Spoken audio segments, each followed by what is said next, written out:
Boom. Share screen. Say hello to Milo. Good morning.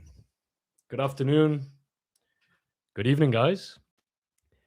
Make sure to slap that like button on the way in here. Welcome to the live stream. Welcome to the New York session.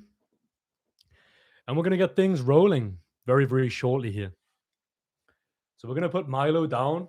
Oh, big boy. Yeah, good morning. Good afternoon. Good evening. What's going on, guys? Talk to me. Talk to me.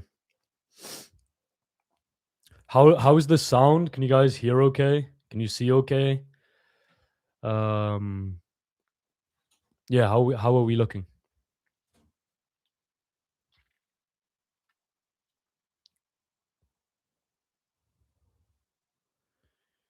Share here.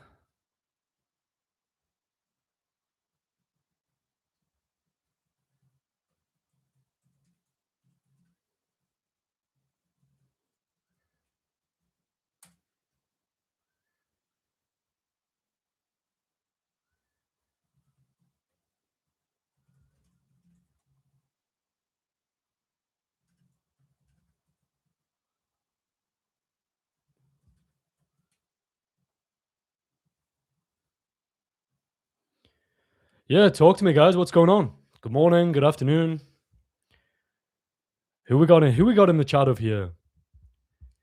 Giraj, Stuart, hello doggy. Yeah, he's a little cutie. Who else we got over here?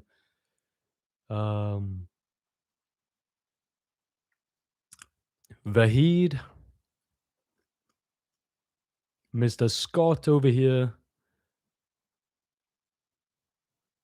Yeah, we got some restricted news in about 25 minutes, so I'm gonna break all that down, and make sure that we can navigate and trade this session effectively. Right.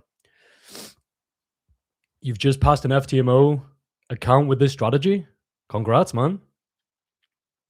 Congrats. Let's dive straight into the charts over here. Okay. So right here, we're looking at gold on the 15-minute time frame. Right. As you guys know, we trade an intraday, sort of like a hybrid style strategy. Pretty much everything is on the 15-minute time frame. Right.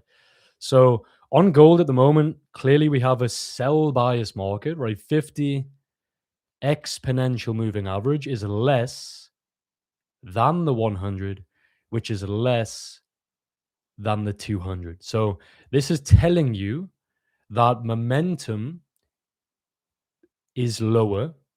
It's more likely that this market trends to the downside.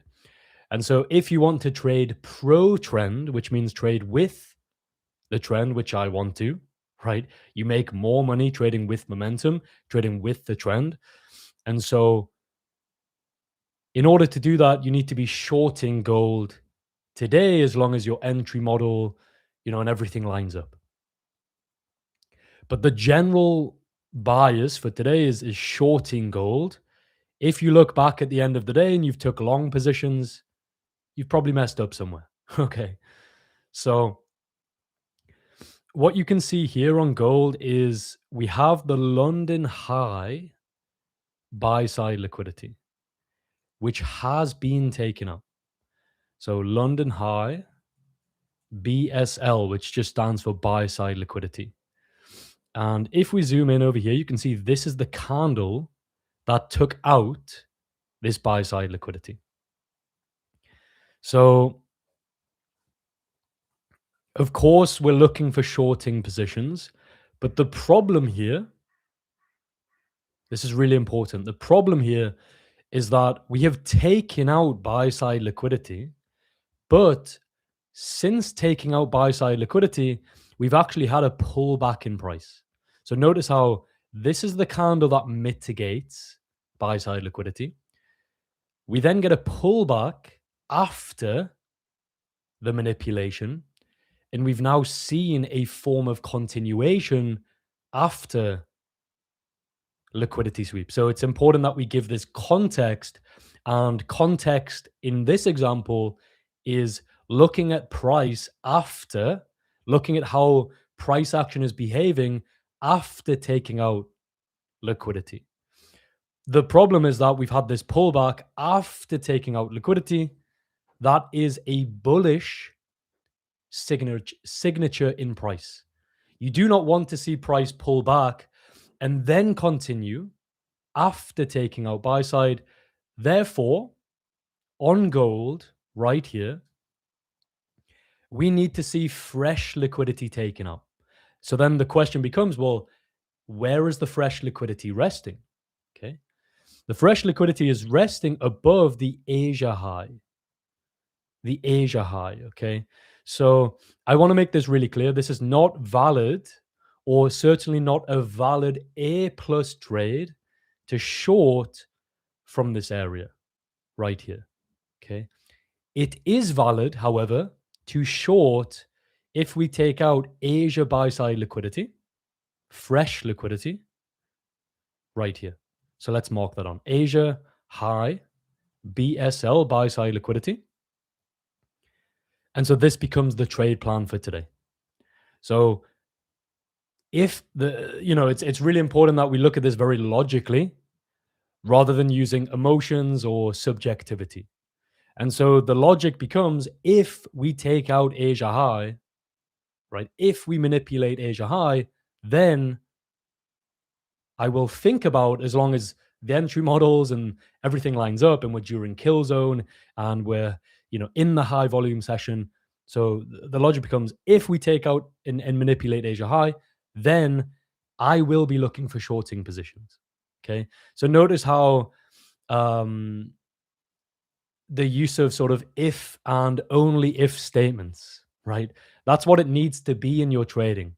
It's not, it shouldn't be generic or general or subjective. It should be, if this happens, then I do this, then I look for this, and you follow down your rules until you execute.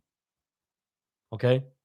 So yeah, if we take out Asia high, I'm going to say that one more time, then I will be looking for shorting positions with the overall trend. Okay.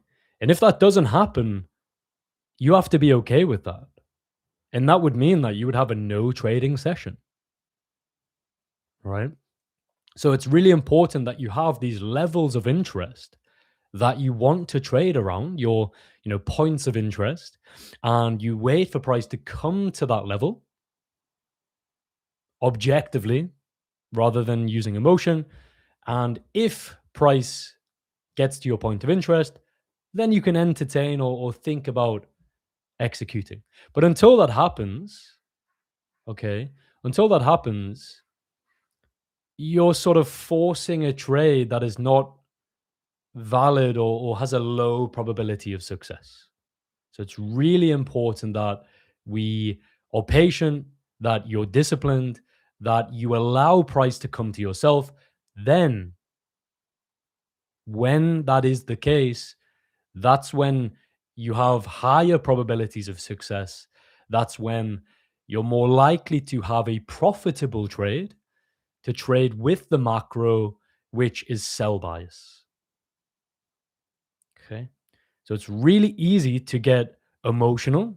It's really easy to want to force trades when the conditions or when the context is not correct. So, what I'm saying to you is that you need to be very selective with the opportunities that you take. Okay. Most people want to be in the market all of the time. They want to execute all of the time. They always want risk on. And I was one of those people, 8 years ago when I first started trading.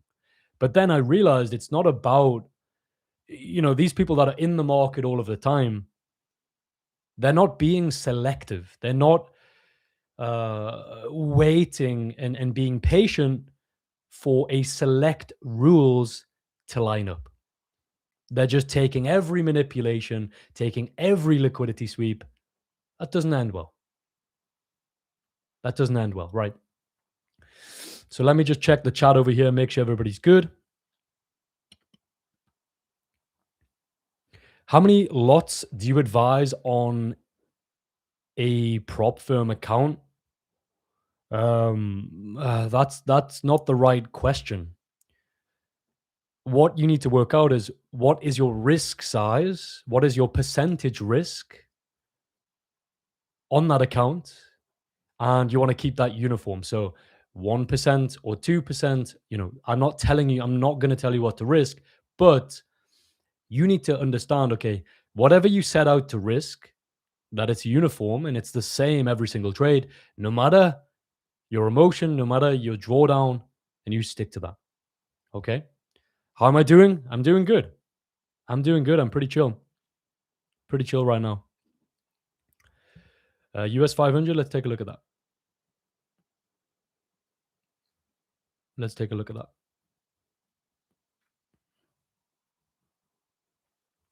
Okay. So US 500, we've taken out London buy side liquidity, sell bias. We've not mitigated Asia. That's okay.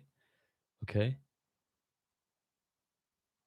And so this right now, right, with sell bias, we've took out London high. We've seen a clear continuation after, and now we've saw sellers step into this market. We've closed bearish. Okay. So this looks good for a shorting opportunity. So if we break this current candle low, I will be getting short on the break of this low. My invalidation will go above the liquidity sweep high. So it's going to look something like this. And then I'm going to be looking at targeting lower prices. So this is a valid A plus trade. So the goal of these streams is obviously to execute together. And so let's be very, very patient. Let's zoom in and allow price to break this low right here.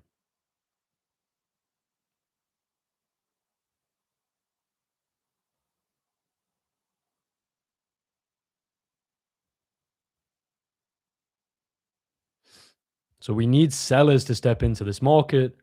We need sellers to show their hand, okay? And the way that they do that is by breaking candle lows, okay? That's a sign that momentum is stepping into the market, okay? So make sure that you know your position sizing. You know how much you're going to be risking.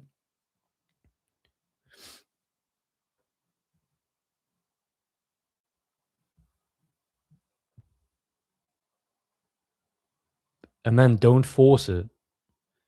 Wait for price to break lows as opposed to trying to force a trade on the closure or when price could easily continue higher from here. Okay. So when we break this current bearish low here, that's telling you that bearish momentum is stepping in. And that sellers are actually taking control here. Okay. So I like the look of this trade. The stop loss is not huge, right? 12-point stop on US 500. That's good. And then, of course, look at targeting a 1 to 2, right?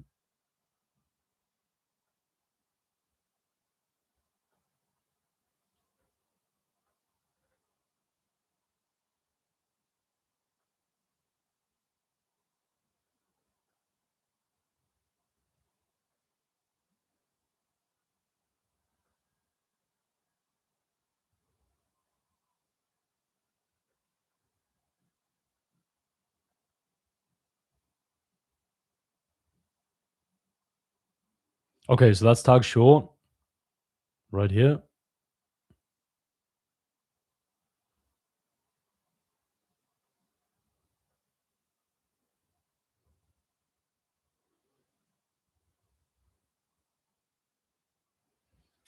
Okay. And so now it's just a case of allowing this trade to play out.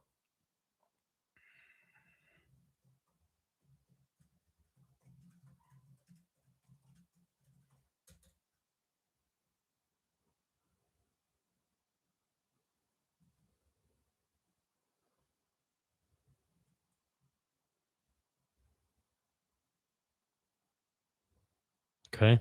So just to summarize why this trade was taken, just to summarize why this trade was taken 50, 100, 200 exponential moving average, sell bias, meaning only looking for shorting positions. The second reason was we have this London high buy side liquidity. This has been mitigated. This has been taken out.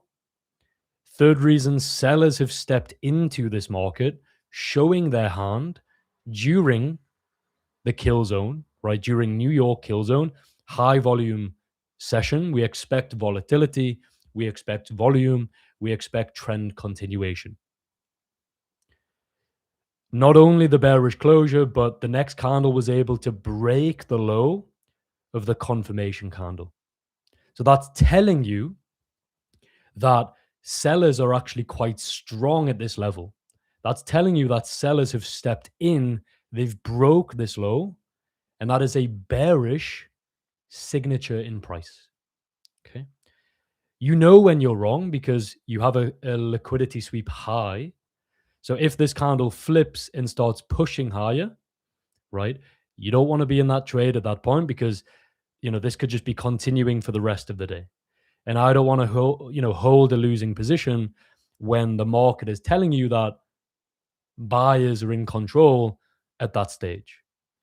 And then it's a case of targeting a 1 to 2. So not about, how I feel or what my emotions are telling me or anything like that, but what does the data tell me? And the data tells me that a 1 to 2 is optimal for this trading strategy. And so that's what I'll target, you know. It's very easy to look at these home runs and you're like, oh, what if I run this to the London lows and I'm going to target this huge trade and I'm going to go for a 1 to 5 or a 1 to 6 or whatever. But what I'm proposing to you is the ability to stay mechanical and the ability to leave your emotions out of it and to just target a fixed risk to reward, right?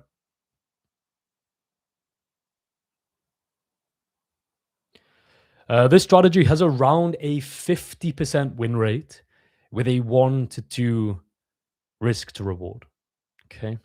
So a couple things to know about this strategy is 50% win rate, meaning that if you place 10 trades, you're going to win 5 of them trades. All right. And, that's just based on probabilities. This strategy has, win rate of 50%. And that's, sorry, with a 1 to 2 RR, right? Obviously, if you reduce the RR, you're going to have a higher win rate. But what I found is the drawdowns um, were similar to having a 1 to 2. So say you targeted a 1 to 1 or a 1 to 1.5, having a 1 to 2 not only gave me the most return, but it also gave me a competitive drawdown in comparison to a 1 to 1 or a 1 to 1.5. Okay. So a lot of it is finding the balance with your strategy and working out what is sort of optimal, optimizing through data and finding out if I do this over 400 trades or 500 trades on average, what can I expect? On average, what is my win rate?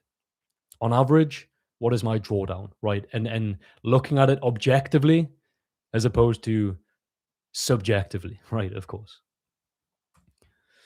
Um, so yeah, in this trade, it's either stop loss or take profit. Stop loss or take profit. There's no micromanaging. I do not interfere. I don't. Um, I don't interfere with the trades at all, unless I had maybe NFP or CPI or like a restricted event, which we don't have today. Then I would micromanage. But under normal market conditions, no micromanaging. Right. Leave it alone. Leave it alone. Right.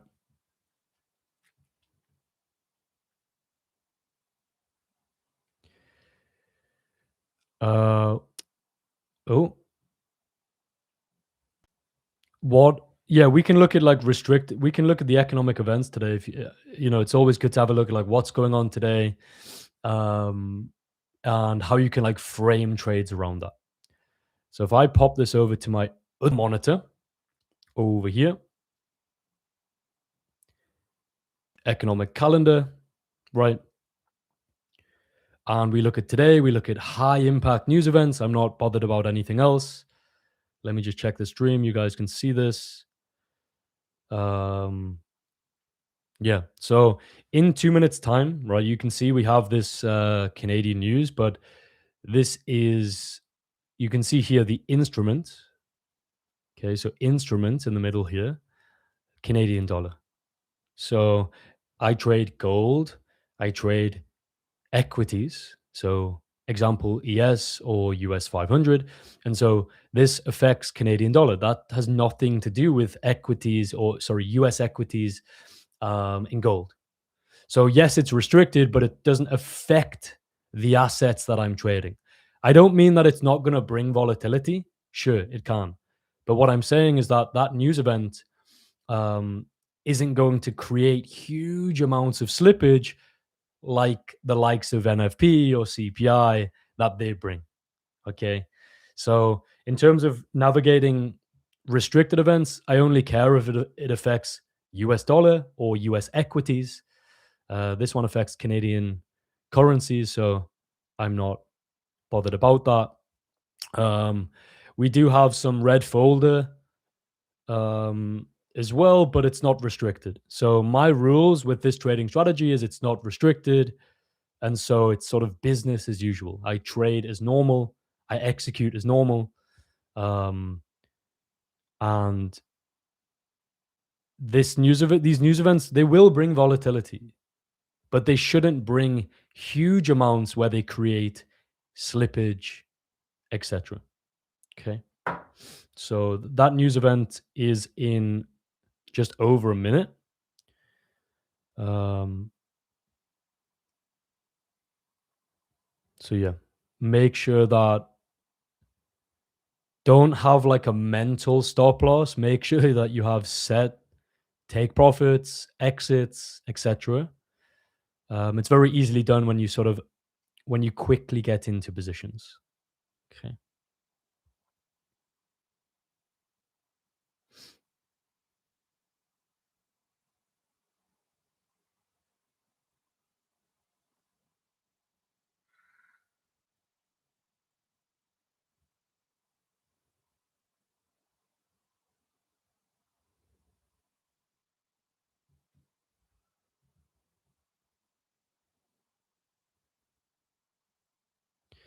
Sebastian, I see you over there.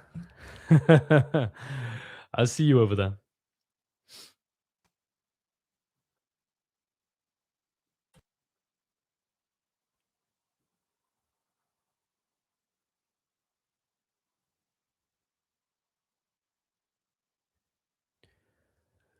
Does the strategy work on euro dollar? It does. But one thing I encourage you to do, I mean, I was sort of I used to do this, right? I would be looking at FX and when I made the transition from FX to equities and metals, okay, my returns were a lot better. So it does work for FX, but it also works. It works better for equities because they trend better. Metals, equities, they trend way better than FX, right?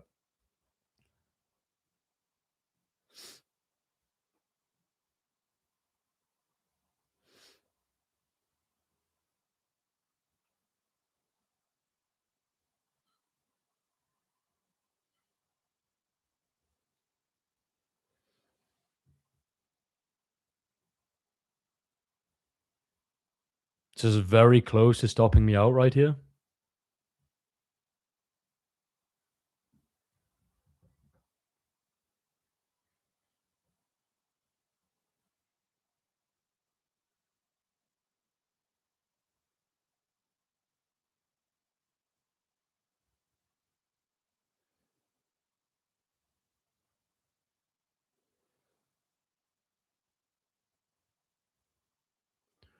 Okay, so I got stopped out here actually.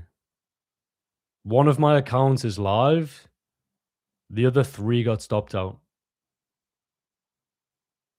So this right here is a -1 R loss. Okay, it's you can see it's not actually like tagged out. It's very close, but I've been took out of this trade. I've been took out of this trade. Yeah. So now that I've been stopped out, this is a -1 R for me right here. You may still be in this trade. I don't know, but I've been took out for -1 R. Okay. So now this is where we look at Asia high. Okay. So I'm not then just gonna FOMO straight back into the market. Of course not. So I'm now gonna need to see fresh liquidity taken out, which is above this Asia high. Okay. So I'm going to need to see that taken out, manipulated, and then I can look at a second option. So it's very important that if you get stopped out, you don't just go, and revenge trade and throw yourself back into the market, but you think about, okay, where could I be tagged in again, or what would I need to see in order to position again? And then if that lines up, then you can execute. If not, that's going to be you done for the day. And that prevents you, that fixes revenge trading, over trading, etc. Right. In terms of gold, it's a similar situation. So I need this Asia high to be taken out. This is where the A plus setup is going to be today on gold. So if we have a shorting opportunity, it's going to be above this Asia high, that manipulation right here. And then we can entertain or look for a setup during the New York window, which is, of course, between 8 a.m. to 10:30 a.m. Eastern. Okay.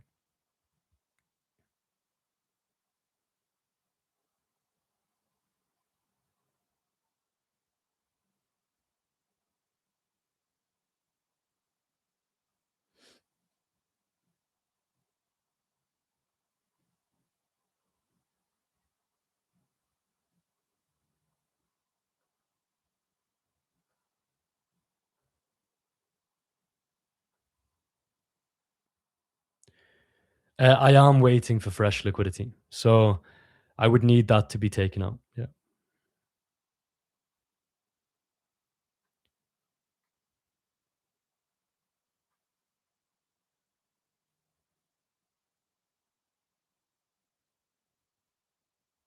Let's revenge trade. Of course not. Of course not. That's the last thing that we would do here.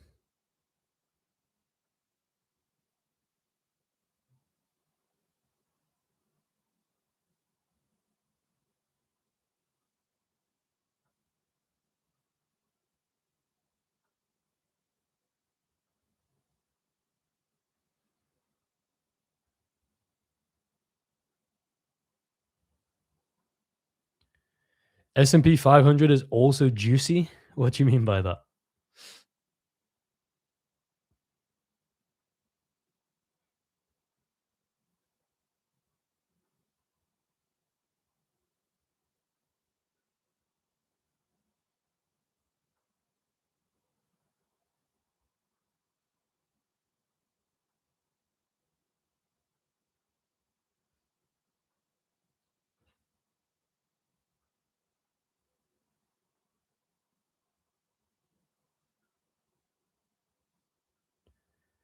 Should I delete my order? I don't know what your order is.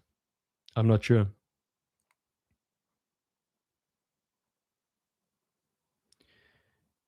When will the losing streak end? I don't know, man. This is the reality of trading, right? This is the hard part of trading. Most people give up when they have, I don't know, 3, 4, 5 losses in a row. And what do? The general consensus is strategy hopping, right? Most people don't have enough conviction or belief in their trading strategy to stick with that long term, and that's where a lot of the problems come from. And people are stuck in that vicious cycle. Lose 3, 4 trades in a row, strategy hop. Okay. Um. So yeah.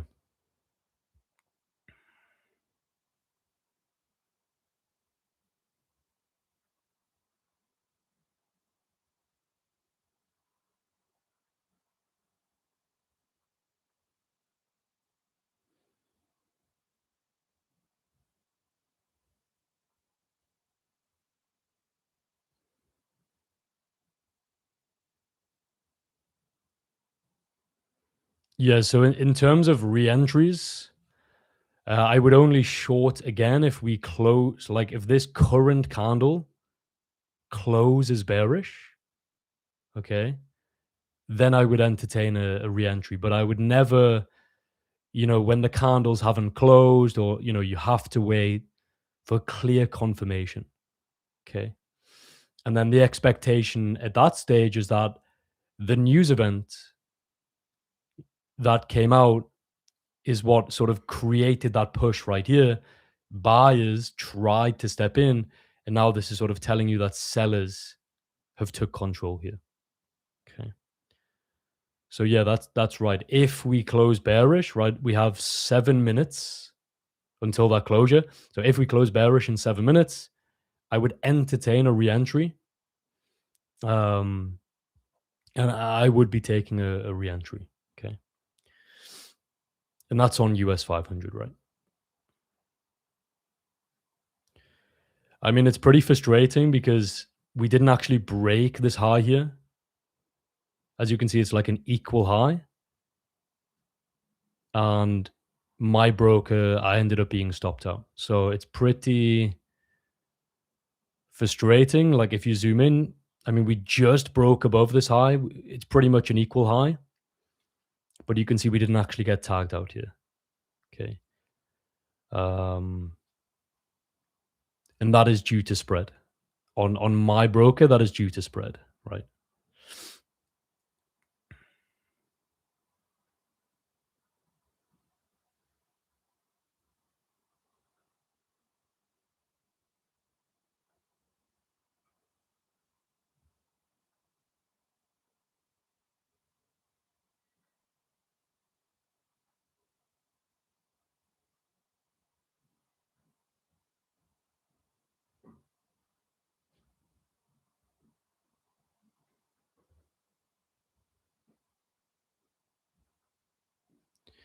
Somebody's talking about GU. Let's take a look at that. I don't trade FX or anything, but we can take a look.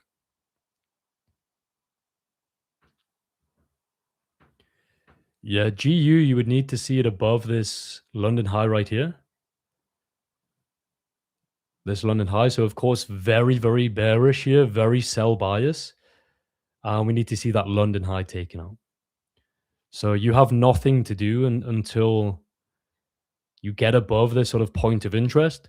Then you could entertain some form of shorting opportunity, given that you set up during New York, etc. But apart from that, right now, this is just sort of ranging, chopping around. Um, you can see like Asia's distributed here. So Asia, high to low, distribution in price. After a distribution, you can expect a form of accumulation. That's your accumulation here. And so after accumulation, the expectation will be some form of manipulation and then distribution in price. So if Asia distributes, London will often accumulate. Of course, this is not black and white, but in general, that's how the markets work. London will accumulate, and then during either pre New York or New York, you will get a form of manipulation, and then the distribution will often occur in the New York session. Okay.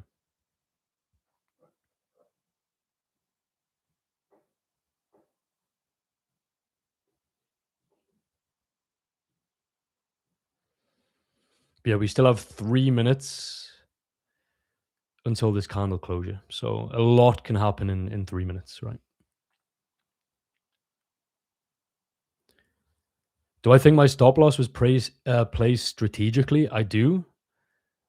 Based on my data and my testing, that's where I always place my stops. I place them above the liquidity sweep high, and you can test both, right? The problem with Asia high coverage, I used to trade coverage above swing points, but the problem with that is you bring a lot of subjectivity into your trading because what high do you cover? And when do you cover the high? Like, say you were, entering down in the range over here. Like, do you cover Asia high? Do you not cover Asia high? Do you cover this swing point over here? Do you cover this swing point here? You know, so these are very subjective things, and it's very easy to look at a sample size of one, n equals one in terms of trades, and start questioning things like, what if I did this? And you're looking at it based on one trade. What you would need to do is look at that over, say, 400 trades. Then you could maybe make some form of judgment or decision, right?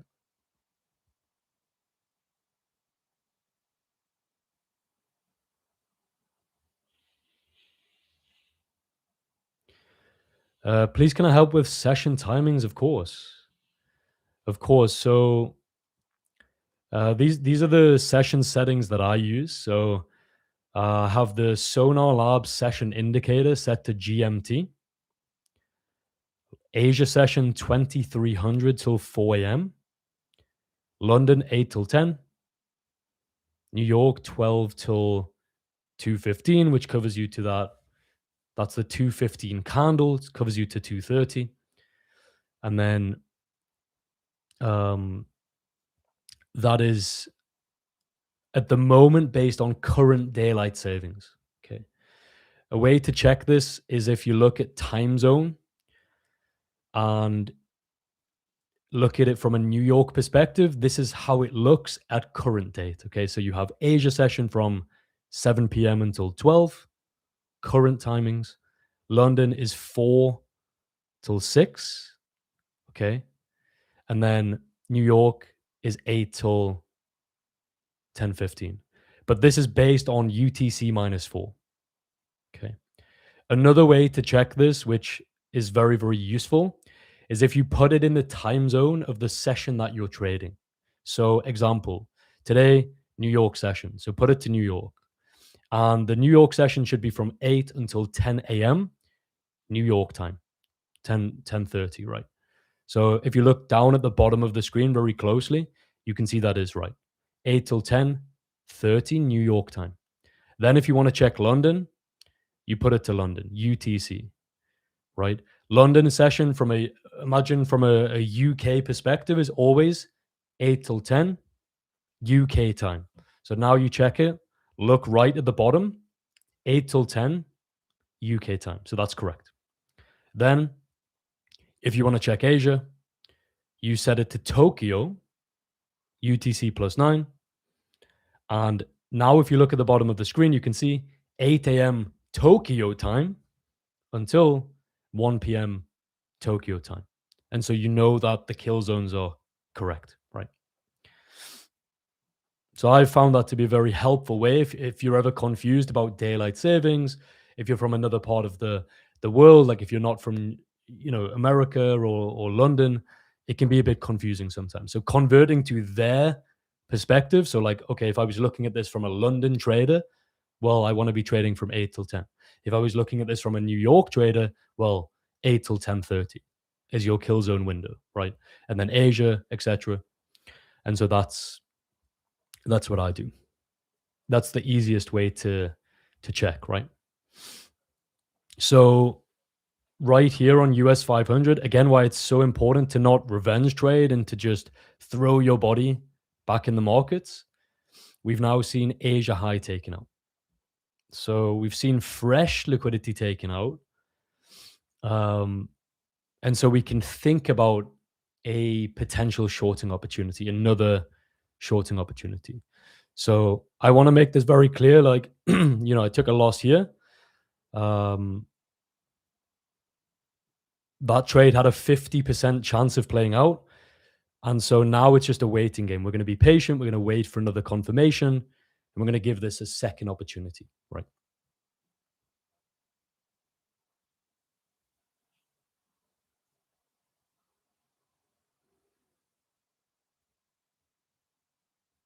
Yeah, that's it, man. I mean, it's, when you're on a losing streak, it's pretty tough to, I guess, like have the motivation to live stream and things. Like it's the whole thing. Like when, back in like Q4 2025, when we did 25R, right? Like it's easy. It's easy, right? We had like a 10-hour month and an 8-hour month, then a 7-hour month. Like it's so easy. And then what often happens is during that period, everybody's ecstatic, right? And then when things, when you are in a drawdown, that's when people start leaving or they start strategy hopping and that sort of thing. But what the reason why I do this is to show you what it takes to actually be a profitable trader. you know like no matter how you feel, no matter the emotions that you're going through, you still just need to turn up as a professional and execute flawlessly without any mistakes. So it's it is tough, I'll be honest with you guys, but it's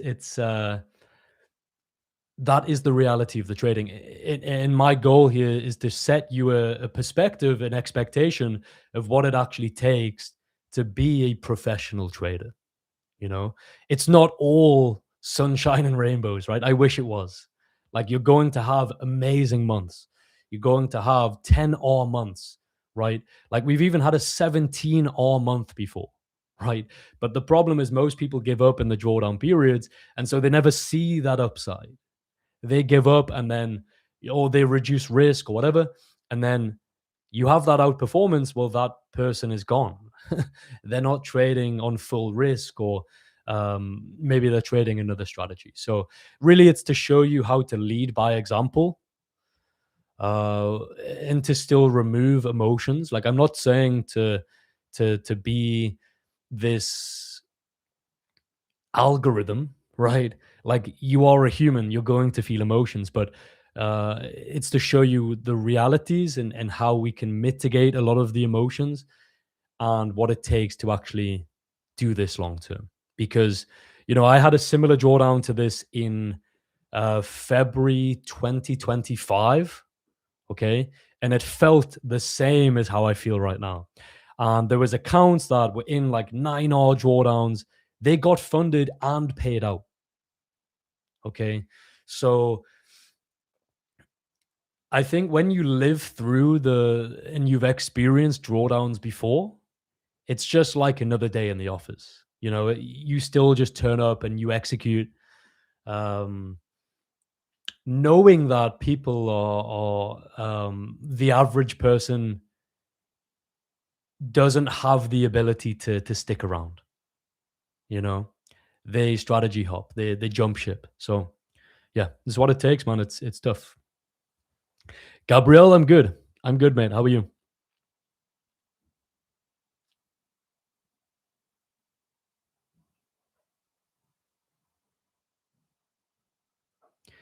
My sample size is 400 trades. Yeah, I have, and the sample size is 400 trades. Yeah. Am I a Newcastle fan? I am. I am. Yeah.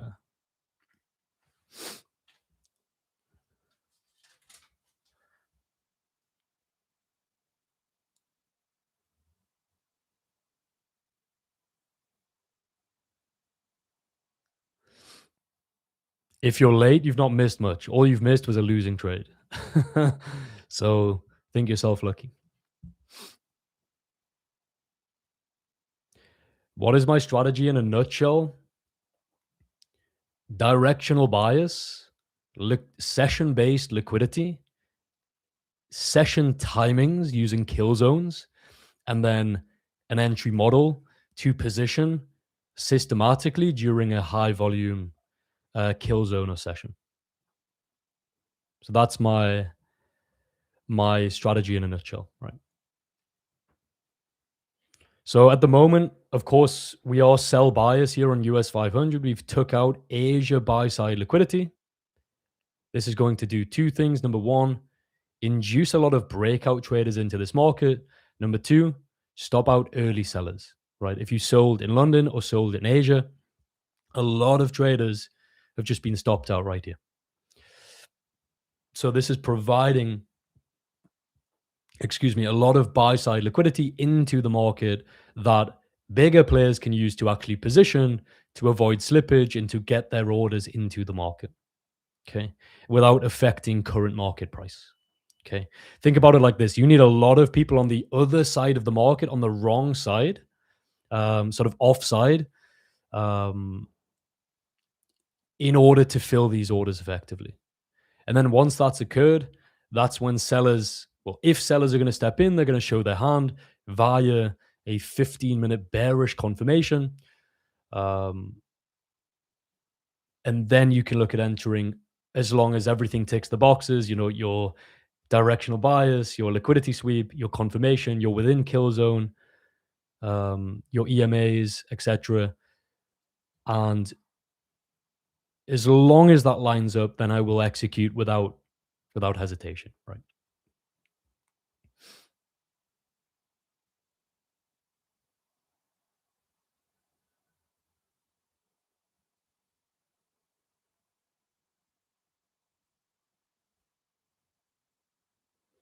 Oh, for sure, losing is part of the game.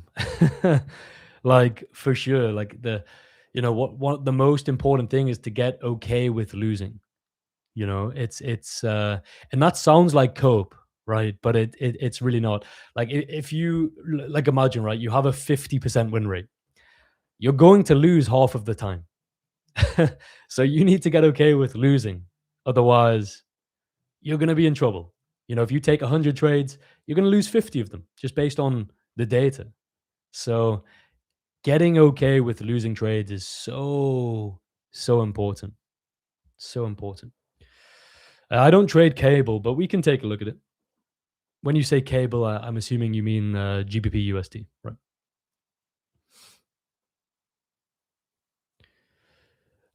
At the moment, New York session starts at 12 p.m. UK time, which is 8 a.m. New York time. Okay. Until the UK have their daylight savings, which is going to be like back end of the month. I think it's 28th of March. Then we will transition. London session will be 1 p.m. UK time after the daylight savings. So at the moment, we're in that little bit of an awkward period where if you're from London or the UK, you have to trade 1 hour earlier to navigate the New York kill zone. The London session will always be 8 till 10 UK, right? So yeah, if this candle closes bearish, so we still have 5 minutes till this candle closure. A lot can happen in 5 minutes. If this current candle closes bearish, so it's made the top wick, it needs to then flip, close bearish. Then I will be looking for shorting opportunities.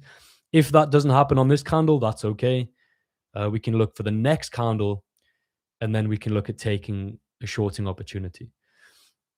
If we get a confirmation of bearish 15-minute candle closure during the New York kill zone, the stop loss is going to go above this liquidity sweep high, something like this. And then you're going to be looking at targeting a fixed 1 to 2. And then the expectation is that this is going to be the high of the day. This is the high of the day.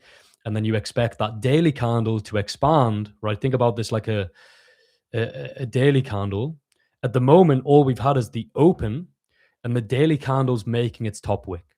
And so the expectation is that the daily candle will start to flip bearish, and then it flips bearish and we get a continuation for the back end of the day.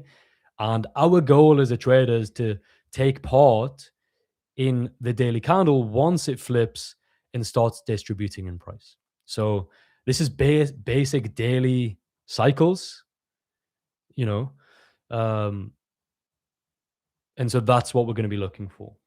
But we need signs that sellers are going to take control here. And the way that I look for that is from 15-minute bearish candle confirms, and it has to be during NY kill zone, New York kill zone, between 8 and 10:30 a.m. Eastern. And there's going to be no executions outside of this window. And it's very important that you stick within the window of execution.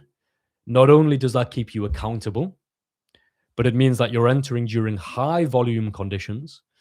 And what you are actually taking advantage of is something called intraday seasonality, which very simply put means when does the market trend, right? So yeah,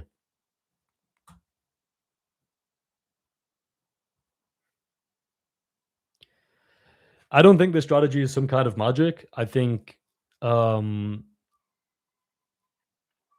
we're trading an edge at the end of the day. You have a 50% win rate, and your goal as a trader is just to execute that long term. So there is no such thing as a magic strategy. There's no such thing as a holy grail. It's that sort of thing. It's every single trade is independent from each other. You have a 50% chance of that playing out on any given day. And then as a trader, you don't know the distribution of when them wins and the losses are going to come. Okay.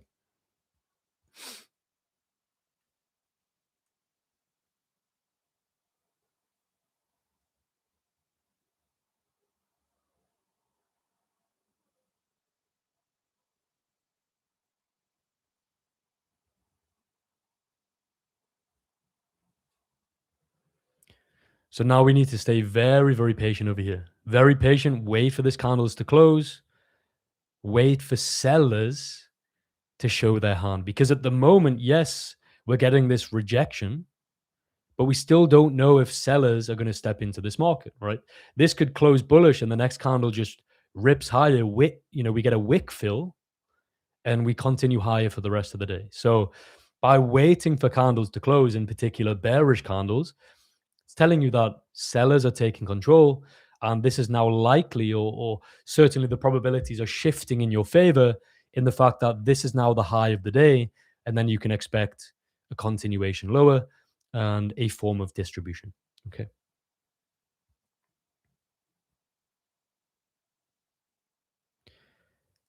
Yeah, that's true. A lot of strategies are very subjective. I talked about this a lot on the last stream.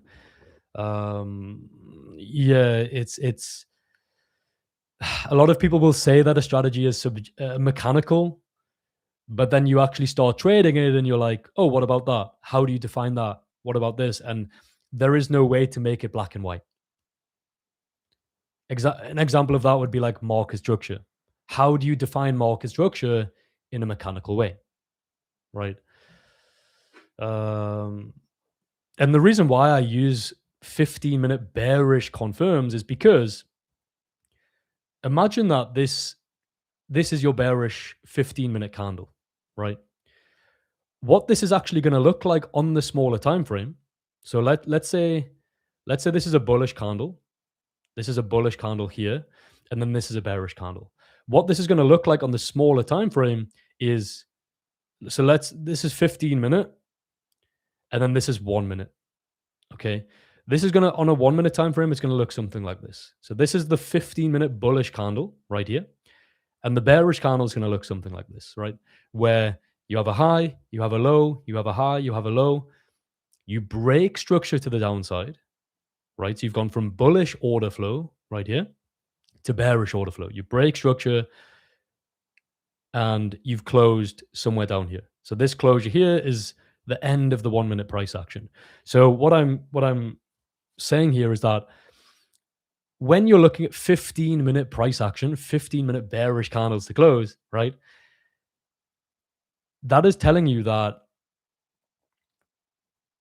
market structure is already shifted on the smaller time frame. So without having to use subjectivity on the 1 minute, you can look at it objectively by using 15-minute retrace candles or bearish confirmations. So this is very subjective. This is objective because you either, yes, you have a bearish candle confirm, and yes, you break the confirm low, or you do not. And so things start becoming a lot more clear for yourself because this to me is confusing. Like, how do you define a swing high and a swing low on the 1 minute time frame? Is it a two candle pullback? Is it a three candle pullback? I don't know. I have no idea, right?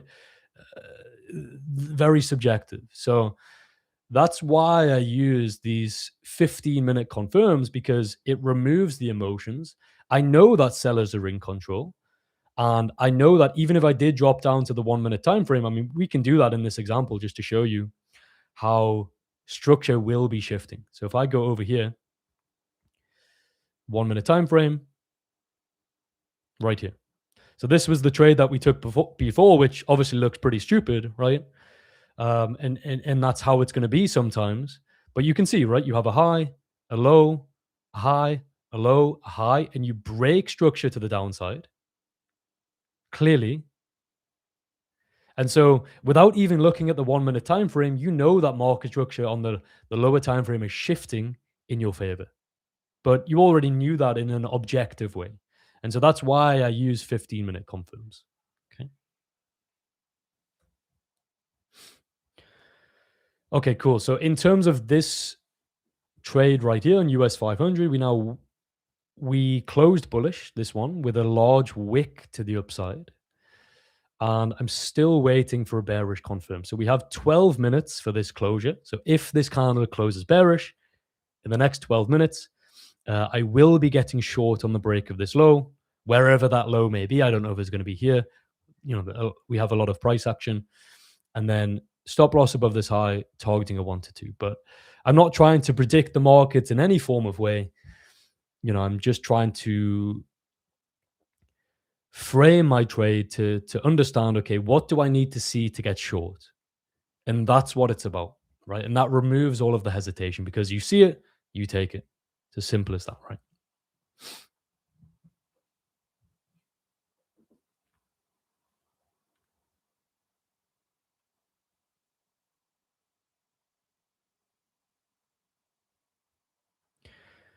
Do I use pivots on the hourly? I do not. I do not. Um I trade a one time frame strategy. So all of the analysis, the execution, everything's on the 15-minute time frame. Okay.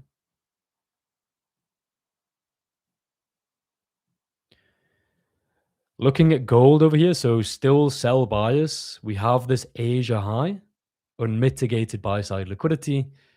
We need to see that taken out. So we're starting to get there. We're starting to push higher. Until we get above this point of interest, I have no interest in shorting gold. Okay. So I need to see this taken out right here.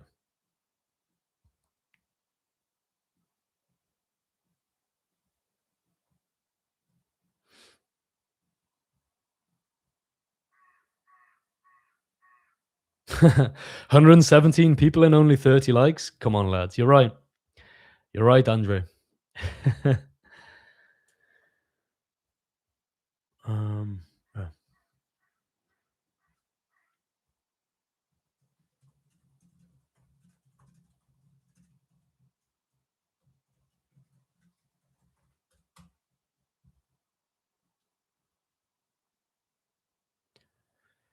do you execute on TradingView or MetaTrader? So I analyze on TradingView. So I analyze on TradingView right here, and then I execute on mobile. Okay. It's just something that I've done for so long. Um, but yeah, I analyze on TradingView and I execute on MT5 with FTMO on my mobile, right?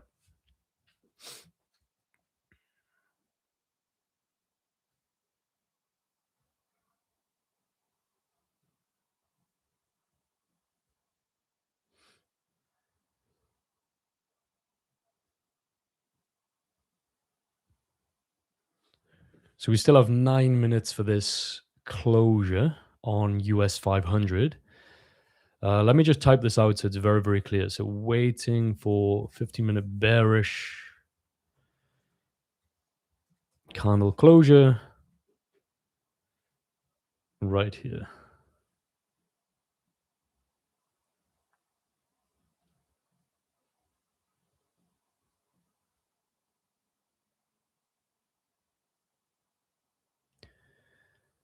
Are you having problems with the new MT5 update? What sort of problems do you mean? What are the problems that you're having, Gabriel?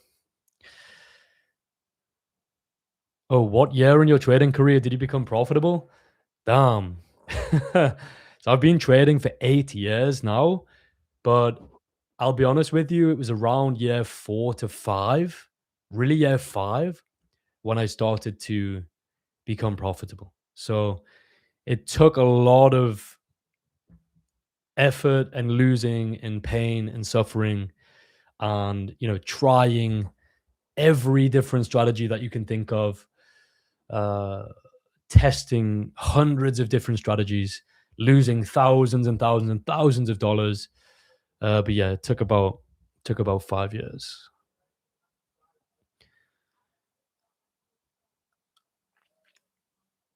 Don't forget cable. I don't trade cable. I mean, we can take a look at it, right? But I don't actually trade it.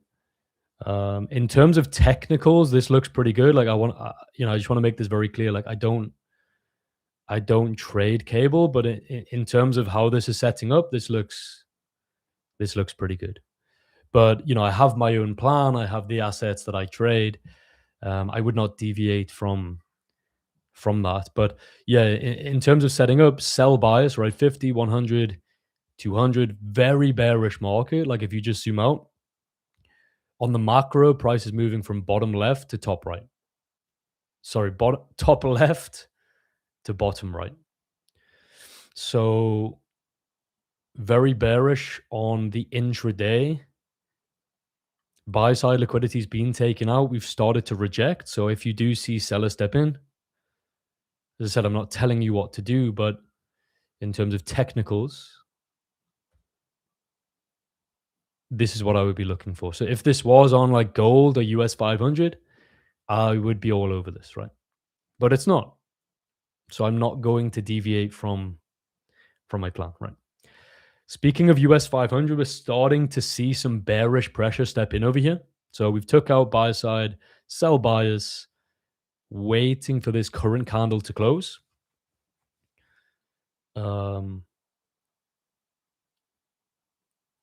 and so let's wait for that. Let's not force anything, right?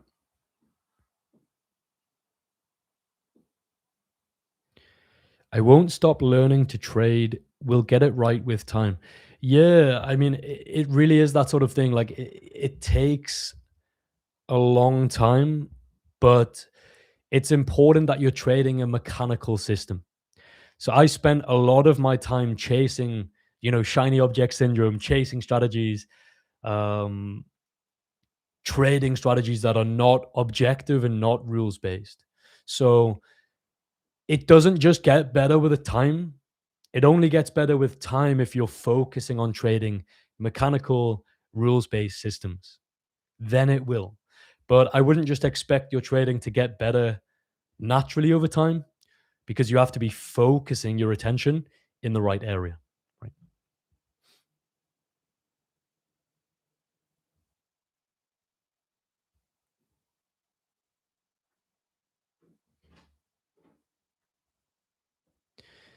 Do you have a consistency score on FTMO? Not at all. No.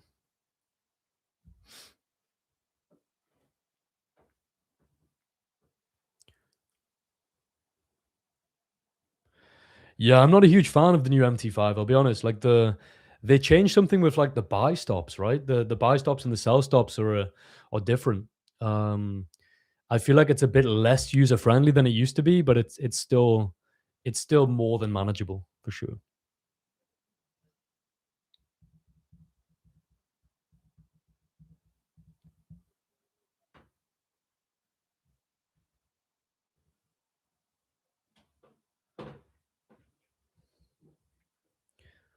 Okay, so we have 3 minutes until this candle closes, right?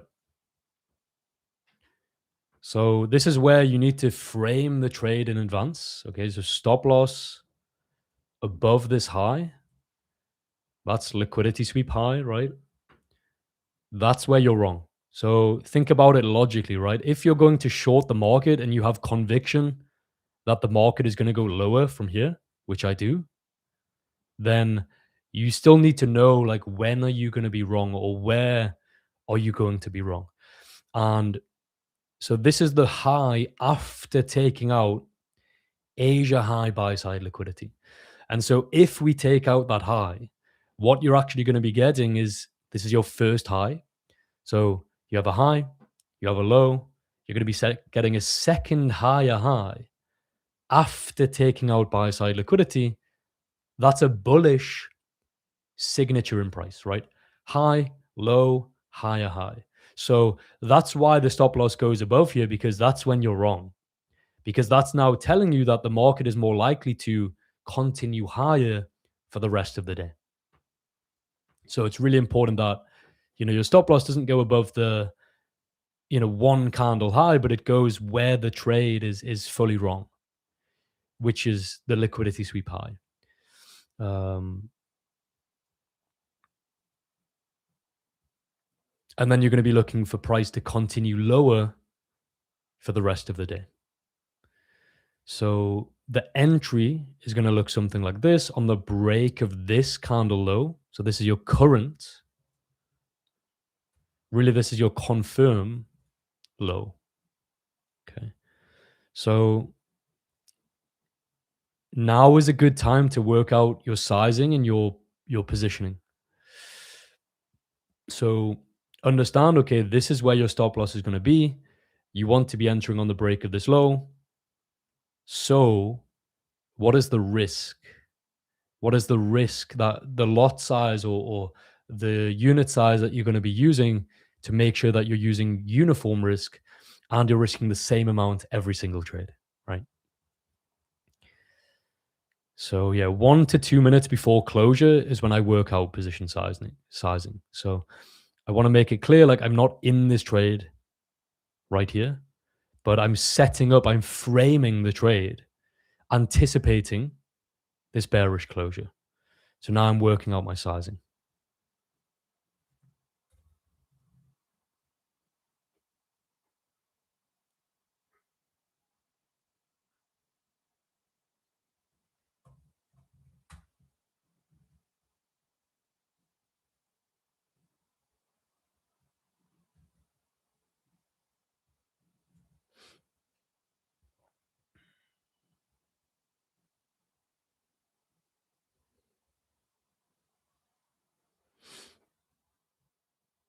So this candle needs to close bearish to tell you that sellers are showing their hand, to tell you that sellers are actually stepping into this market. Okay. Without that, we're just closing bullish. And then how long, I don't know how far that liquidity sweep could go. Right.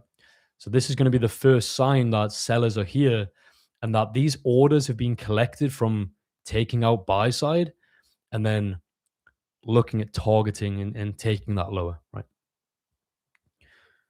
Okay. So this order, so we have 5 seconds for this to close right here.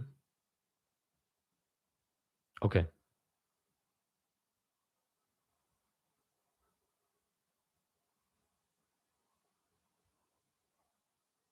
So my order is below this confirmation low. My sell stops. My stop loss is above this liquidity sweep high. And then my targets are a fixed 1 to 2. So right here. And so this is the trade. Things to think about in terms of managing sell stops is if we break the confirmation high, so this is your confirm high here.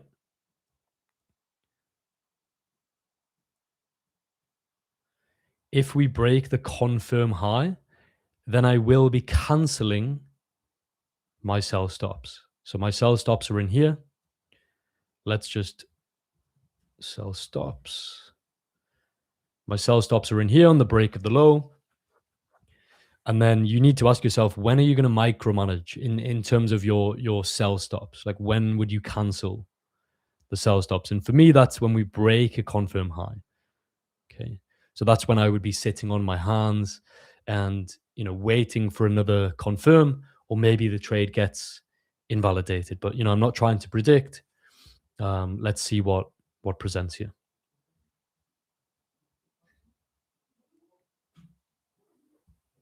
Okay.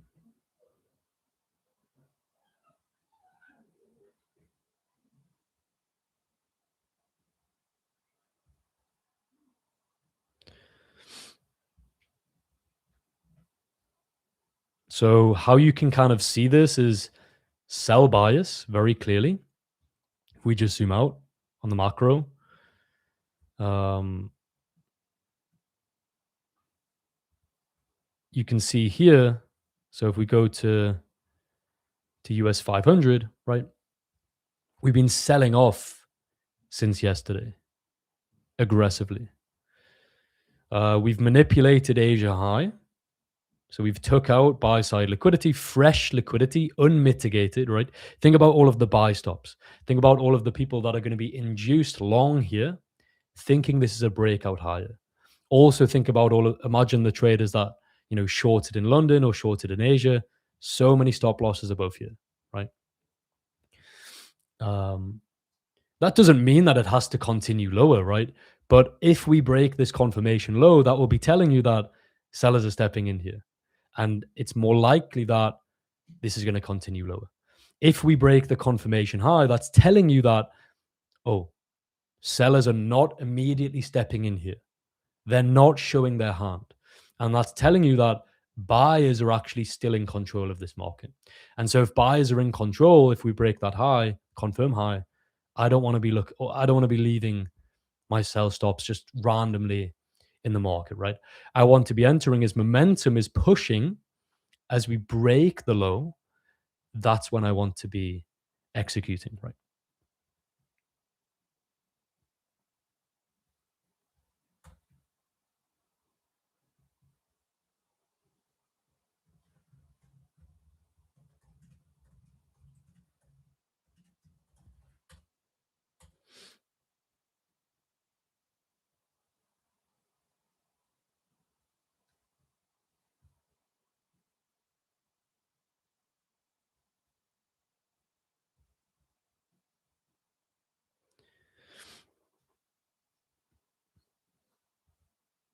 So I'm gonna remove this here, but I want you guys to know, like, I took a full loss for a 1R here, but I'm gonna remove this just for like simplicity, okay?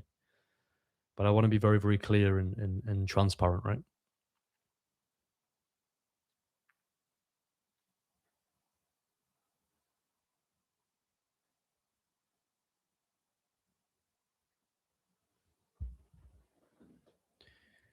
Do you recommend having more than one prop firm account at a time? 100%. 100%. I utilize, so I can't really go into like too much detail on this. Like I would be here all day, but I utilize something called account rotation, which is where you're trading multiple prop firm accounts and you're not trading all of your capital at one go. You see, that's a huge common problem that I see, right? Traders are trading everything together, or kind of like a fund. And what often happens is you will go into a losing streak, and then how all of that capital is tied up in that drawdown. And so I like to use account rotation where, some accounts are being traded, some are not being traded, and you just keep rotating one by one by one, right? So my rule of thumb is like I trade 30% of all of my capital as a maximum in one given go. So I will not trade any more than 30%. And then I use account rotation. And that's how you can still take payouts even during drawdown periods, right? Because, for example, just I don't want to go into too much detail, but just to make this very, very simple, let's say that you had three funded accounts, right? And this is awful drawing, right? Let's say this is a losing trade, and then let's say this is a winning trade, right? Three funded accounts. Well, even though you're in a drawdown, and imagine this scaled up to like 10 funded accounts, you're still able to take a payout here, but these are, you're in a drawdown. And so you keep rotating through one by one. And that's how you're still able to take payouts when your strategy goes into a drawdown. Okay. And you just keep rotating between them.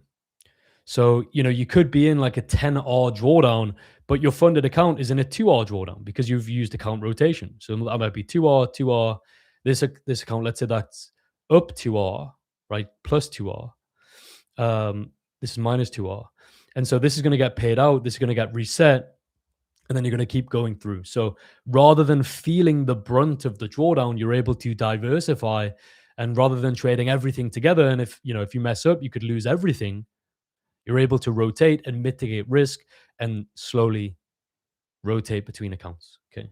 So that's the smart way to do this with prop firms.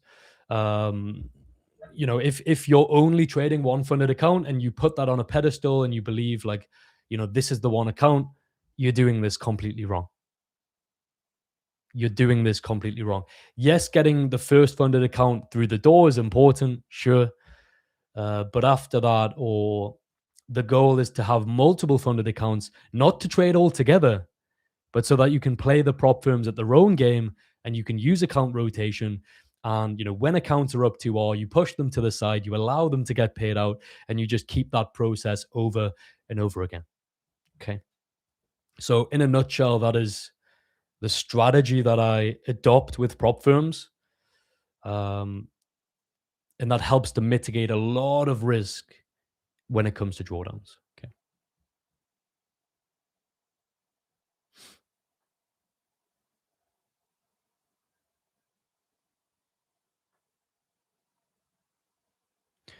So, hey Liam, so this is from Dan, right? Hey Liam, if the subsequent candle prints bullish but doesn't break the confirm, would your sell stop still be valid and remain? Yes, it would. So, what you're saying here is if this current candle right here closes bullish, doesn't break this high, the confirm high, right? Would the sell stop stay here? They would. And what this would be classified as something called an inside bar. Okay. So what you have is the confirmation high, confirmation low. If you get a bullish candle inside the range of your confirm, that is what you call an inside candle, an inside bar. And so the idea would remain the same. If you got a bearish inside bar, which is this candle right here, and I'm giving you all the source right here, you would move the sell stops from this bottom confirmation low to the new bearish candle low. So this will allow you to get a better risk to reward. So because your sell stops were here, but now this current candle closed bearish, you could move them. Okay. And when I teach this, it's really under something called candle theory. And the bottom line is how you can manipulate buy stops and sell stops based on naked price action to make sure that you get a better risk to reward and you increase your win rate. Okay. Because at the end of the day, most recent price action is the most important thing. And so you need to be adapting with that. And as price action is developing, you need to use that to, think about it kind of like a story, right? Like you have this bearish confirm. So that's at that stage, all that we know is that sellers are stepping in. That's all that we know. But then, if you do break that confirmation high, that's now telling you that sellers stepped in, but now buyers are actually showing intention, and this is less likely to roll over and to trade lower. So it's sort of stacking everything in your favor, making sure that you're only taking the high quality trades when momentum is actually stepping into the market. And this actually helps to filter ranging conditions as well. Right.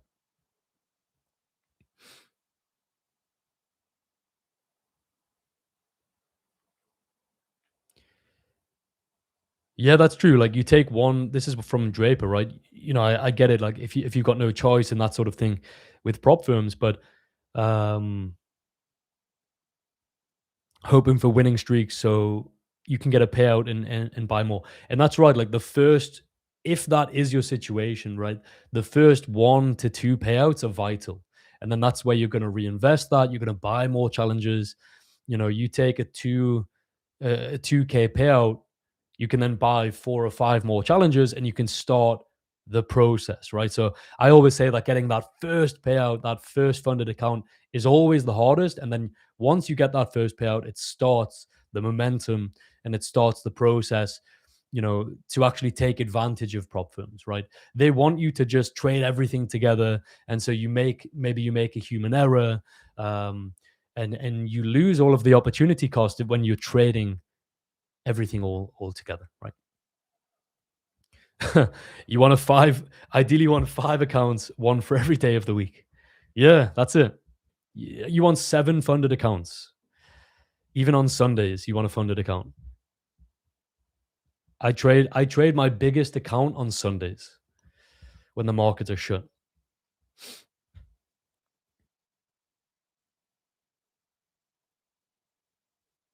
Have I back tested it? Yes, I have. I back tested it over 400 trades. Yeah.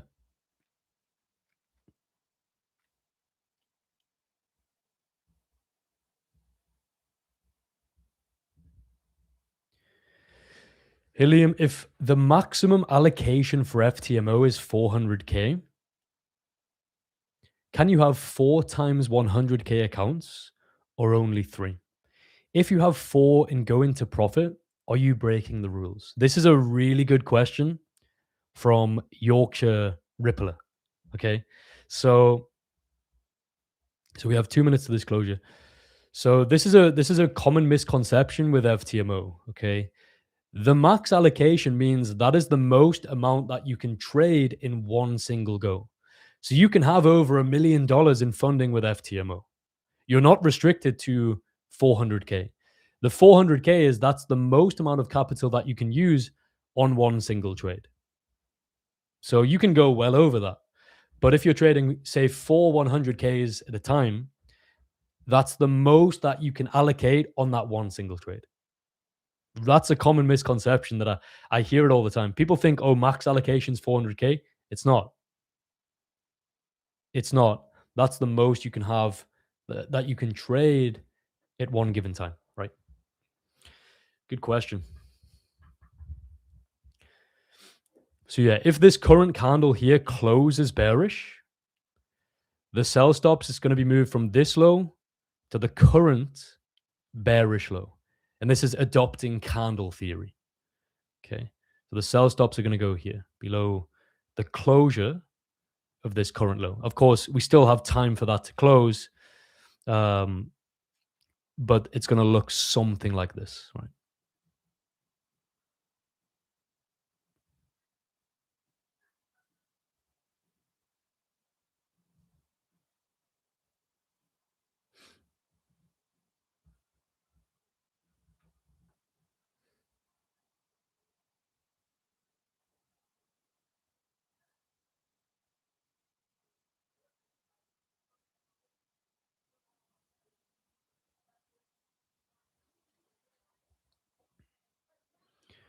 So we need to wait for this candle to close in 10 seconds. And then the orders will be moved from the low of that original confirm to the new confirm. And that's using candle theory. Okay. Okay, right here. Okay, so now this is invalid.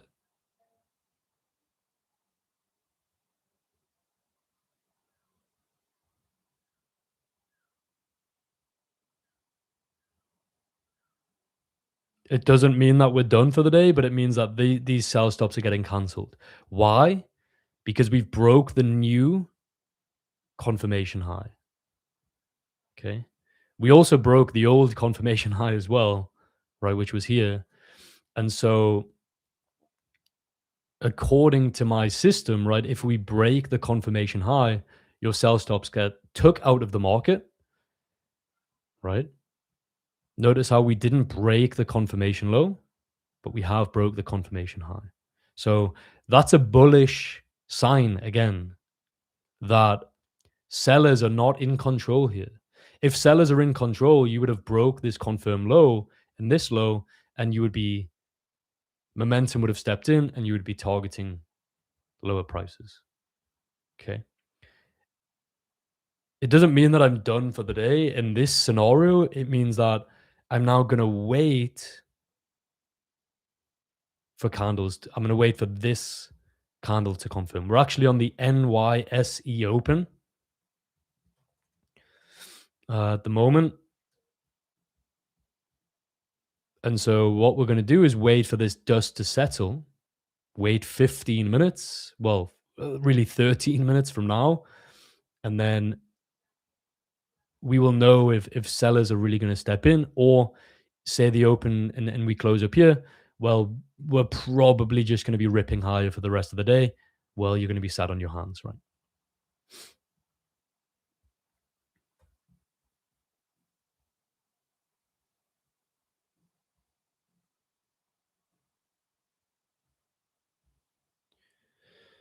I spoke about this earlier in the stream on gold.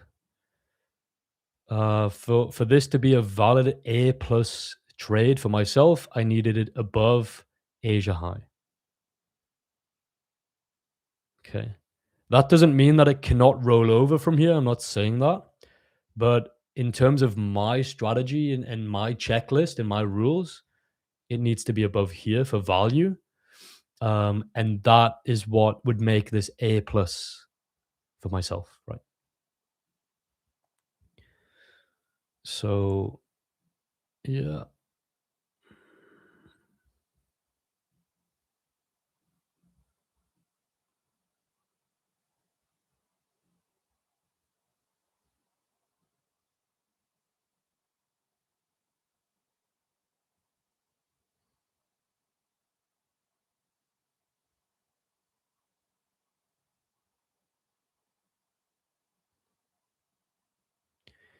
If it activated you, so this is from I'm not too sure. I'm not too sure.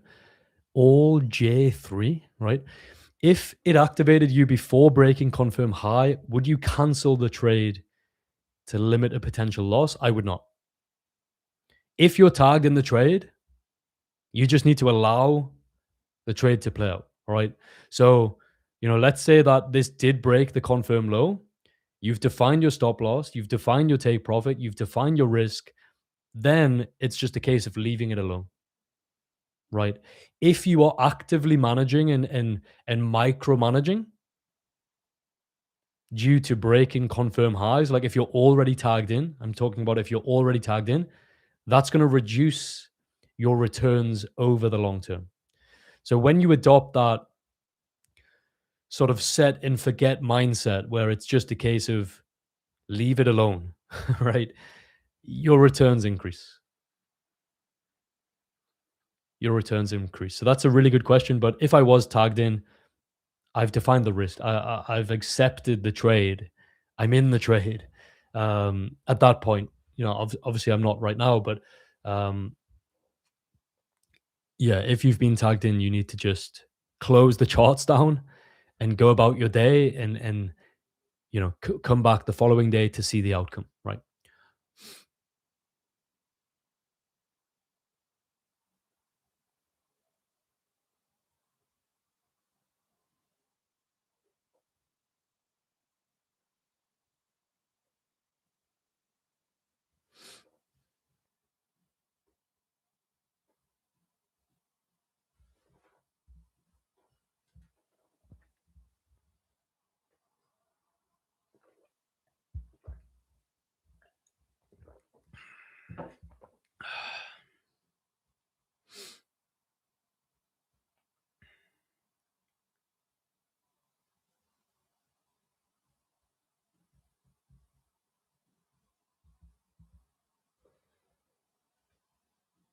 So really, the thought process right here is if this current candle flips and closes bearish, so we're making the top wick.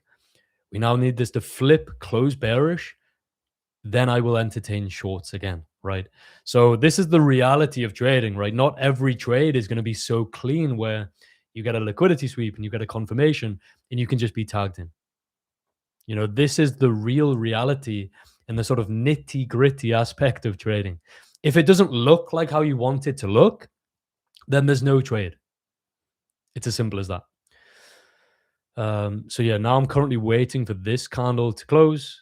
It was showing bullish intention by breaking this high, so I was not interested, um, and that's why the sell stops were cancelled. So we had originally they were below here, um, and that's how patient you have to be.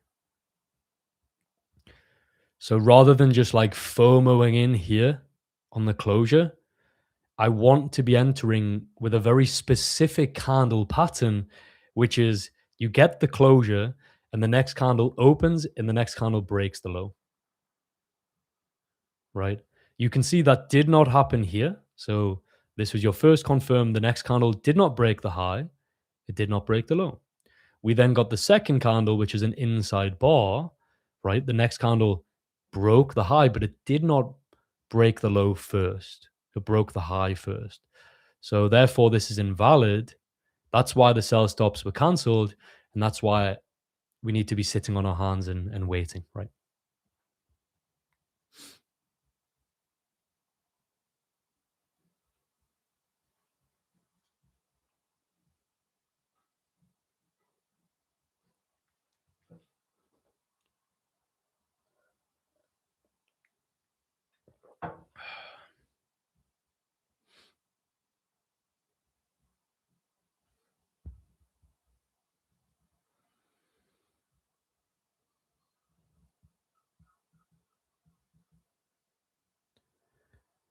Just while we're waiting to set up. Oh, you're away, Gabriel? All right, mate. Take care, man. Take care. Just while we're waiting for this to set up, I'm gonna do a bit of Q&A here. I'm gonna do a bit of live Q&A. So I want you to put in the chat, like, what is the one thing that you believe is holding yourself back? What is the one thing that is you think that you're struggling with the most in your trading? What would you say that one thing is?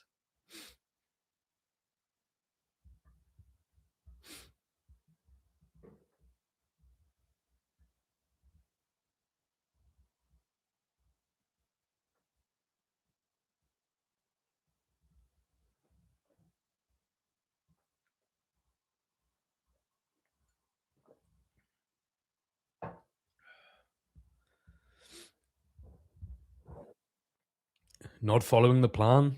That's a good one. That's a good one. Why do you think that you're not following the plan though? Is there like a motivation behind it? Is it often it's like a monetary thing that I see? So like somebody wants to get funded very quickly, or they expect something to happen overnight, or they're chasing a certain amount of money and they're putting the money on a sort of pedestal. So, if it's not following the plan, I get that. But I want you to think, is there like an external thing that is driving that is motivating you to not follow the plan? For me, it used to be monetary values. Like I have to make 5R this month, or I have to make, 10K this month or whatever. And in reality, in trading, all that you can do is trade what you're given. You can only execute when your strategy lines up. You can only take trades when your rules present. And so having an expectation of a monetary value that you want to make is really bad because you're not going to get it. Some months you will, some months you will not.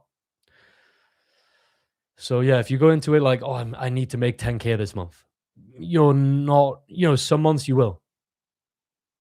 Some months you will, but as you know, with trading, right, you have winning months, losing months, break even months. And so any form of expectation is often quite damaging in the long term, for sure. Strategy hopping. Okay. Okay. So with strategy hopping, the one thing about strategy hopping is you're often doing it because you lack conviction or belief in a trading strategy. So then the question becomes, how do you develop conviction and belief? Well, number one is you backtest the strategy over years of data. And number two is you actually build up experience in the trenches of executing and climbing out of drawdowns and being in the trenches yourself. So if you are strategy hopping, for me personally, it was due to a lack of conviction, a lack of belief. Um, and social media. Like, I don't really go on TikTok or anything like that, but yeah, you go on TikTok, maybe you've had a losing day. I'm sure somebody's had a winning day. And you go on and you see that strategy, and before you know it, you're looking at something else. So I think social media is a big part of strategy hopping as well. You go on YouTube, there's a million different strategies, creators, whatever, telling you to trade in different ways. And so if you have any lack of conviction, you can easily jump ship by typing in on YouTube, right? So yeah, I encourage you to, if you are lacking conviction, I encourage you to go away and put the time in to back test for yourself with your own mechanical rules where everything is defined and everything is black and white. And then I encourage you to follow that for at least 3 months. At least 3 months before you even think about another strategy. Okay. And if you haven't done either of them things, then that will be why you're lacking in conviction, right? In strategy hopping. Patience. That's a good one. That's a good one. Yeah.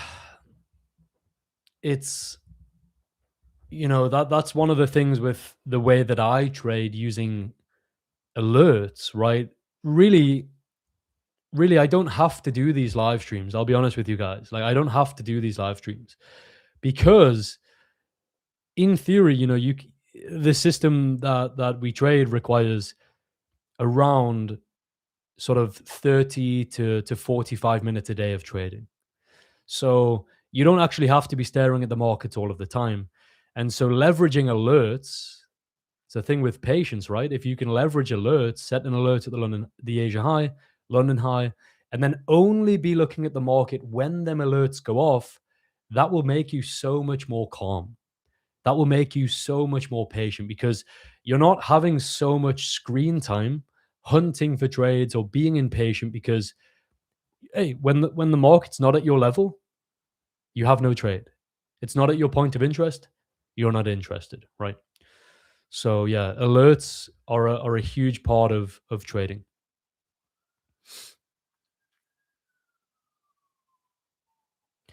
I have a full-time job, New York opening, I'm too busy, along with all of the beginner mistakes, right? Yeah, I mean it is tough. It is tough, but one thing that I will say with trading like 15-minute closures is even with full-time jobs and full-time education, you can manage that.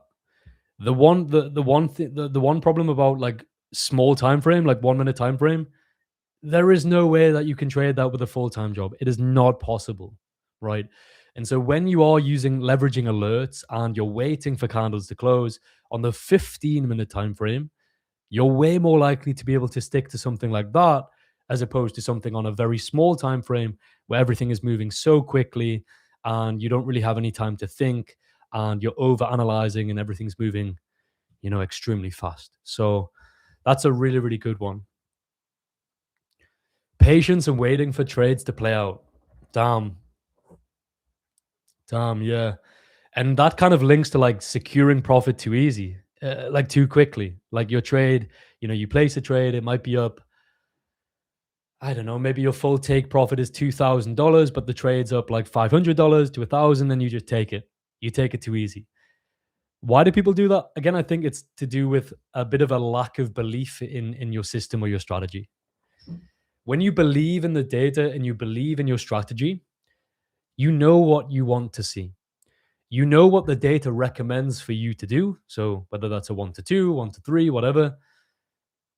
And so it becomes less about taking profit early and more about what is the data telling me to do, you know? And that will prevent that's the one thing that will prevent you from taking profit early.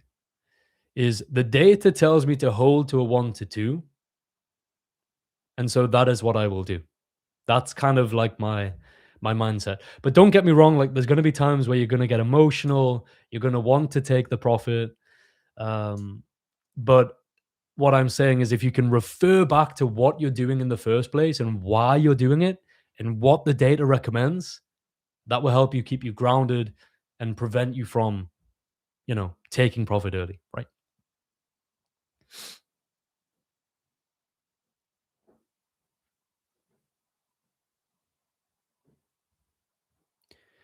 Psychology is mine and discipline. That's why your strategy is a magnet for me at the moment. It's clear there's no gray or subjectivity that causes my psychology to go off 100%. As soon as you're not trading a mechanical, systematic, rules-based system, there is no such thing as trading psychology, right? You might have 3 winners or whatever trading a subjective strategy. You'll have a couple losers and you will realize that the entry model or whatever you're using is subjective and it's down to interpretation. It's not defined, it's not mechanical. And then as a result, you start spiraling. Your mindset goes, everything goes. And so, unless something is defined, unless something is mechanical and fully rules based, I'm not talking about 80%, I'm talking about 100%, where every single scenario is defined, then that is the only time that I have found that you can unlock your psychology and you can rewire your brain. Only when everything is 100% defined is when that will occur. Okay.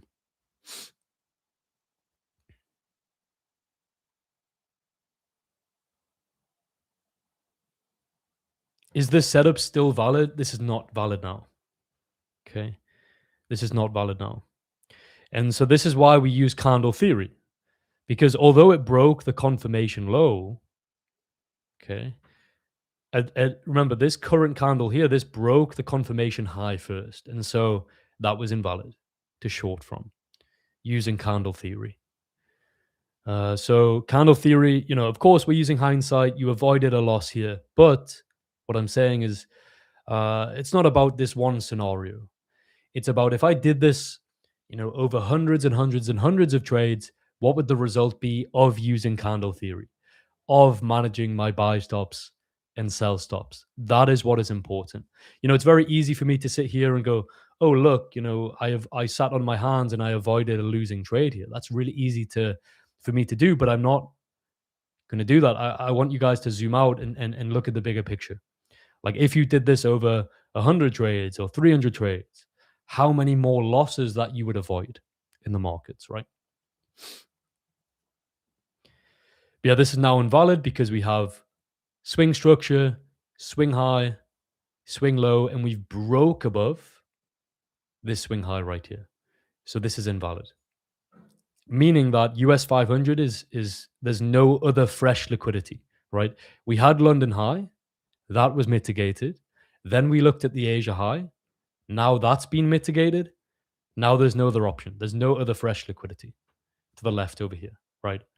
So it's very important to sit on our hands and to, um, not FOMO in here.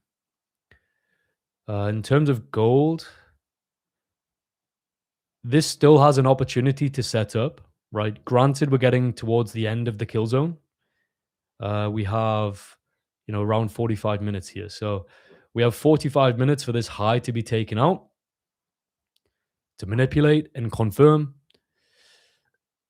And so that's going to happen, if that is going to set up, that's going to set up like back end of New York kill zone, right?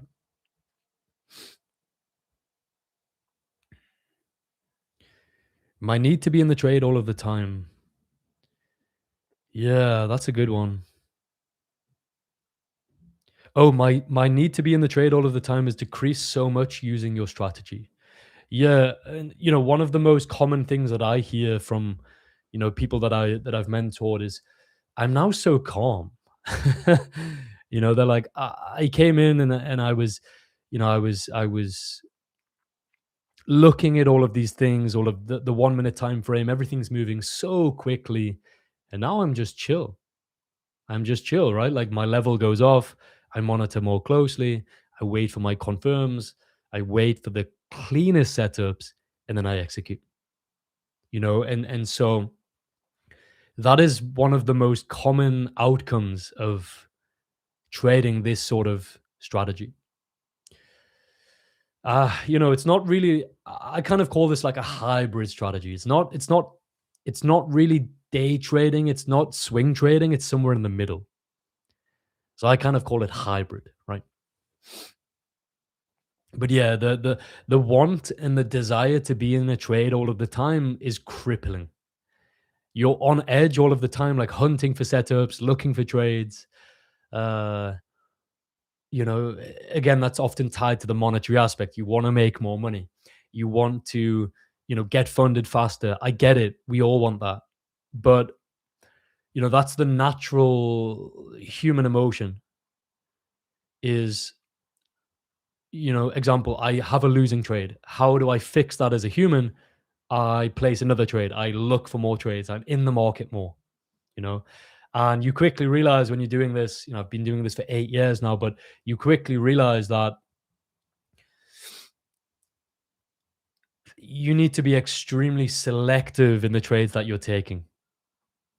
Being in the market all of the time is not beneficial to yourself. You need a form of filter to get rid of all of these poor setups because, if you want to trade, you can look for a trade, you can spin a narrative. I know for a fact if you want to place a trade today and US 500 or gold is not setting up, you can look at something else. You can look at GU, you can look at another equity.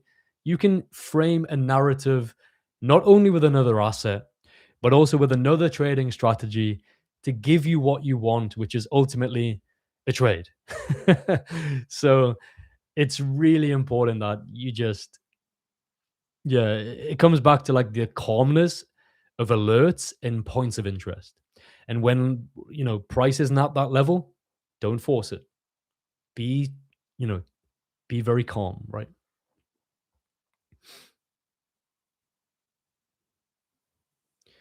S&P is going to sweep yesterday's New York high.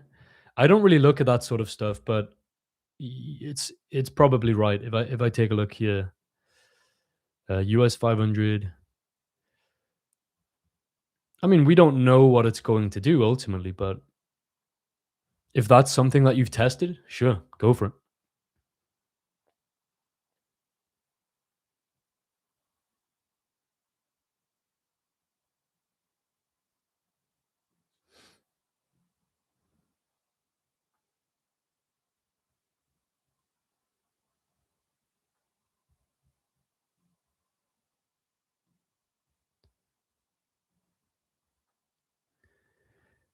I don't trade. I want to be very clear. Like, I don't trade US 30, but I just want to take a look at a very clean trade the other day. Some of the guys caught this, but I want to be clear. Like, I didn't take this trade, right?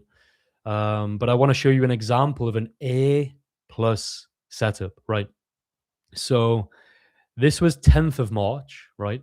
You can see 50, 100, 200 exponential moving average, sell side liquidity taken out, fresh liquidity. So this is similar to today how you have London low, we took out sell side liquidity, you've had a pullback and you've had a confirmation and a continuation. And so when you've had that, you need to see fresh liquidity taken out.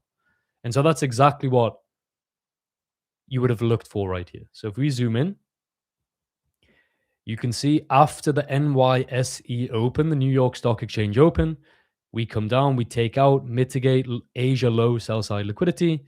We then confirm bullish. So A plus entries on the break of the confirmation high is momentum is stepping into the market, clear and validation below liquidity sweep, and then target a 1 to 2.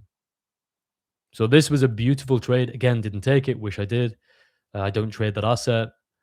Um, but I think it's important to show you examples of clean A plus setups. Um, and so you can recognize the patterns and you can replicate that yourself. Okay.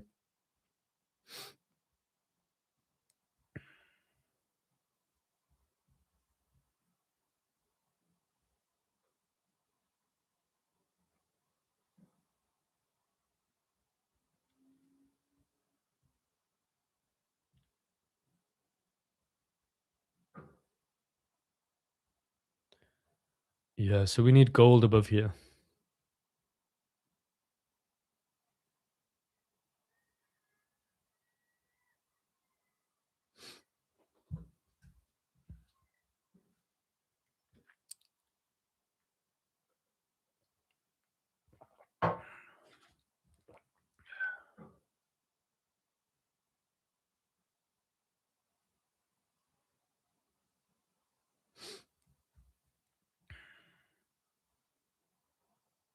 Okay, so we've been running for like 2 hours now. I appreciate your time and your support. Thank you very much for turning up to the stream. I'm going to wrap this up, but if we do take out Asia High here on gold, I'll be looking for an opportunity. Thanks for your time. Have a great weekend. Bye bye for now. Take care.